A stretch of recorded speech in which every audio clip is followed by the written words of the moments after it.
YBF Universal Eyebrow Pencil. Changes up to 22 shades, depending on the pressure you apply. You can go from light, here's a red vein, it'll go red, it picks up red, all the way into our salt and pepper, our black, our brunette. Doesn't matter if you're a blonde one day or you have black hair the next, depending on the pressure you apply, the shade changes. The spoolie brush on the end is what makes it look like real hair follicles. To apply, all you do is hold the pencil up along your nose and draw 3 lines. Start, arch, and finish. This is for optimum lift. And all you do then is take your brow pencil, depending on the pressure you apply, remember the color will change, and fill in fine lines, or maybe where you've over tweezed, over plucked, over waxed. Then the spoolie brush on the end makes it look like real hair follicles. You have 60 to 90 seconds to take off those lines, and then you have a beautiful brow. Just keep thickening it in. If you want more of a fuller brow, it's so easy to do.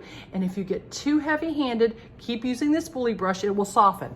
Look at that, brow to no brow. Such a huge difference. We can all do it. Over 13 million sold and counting.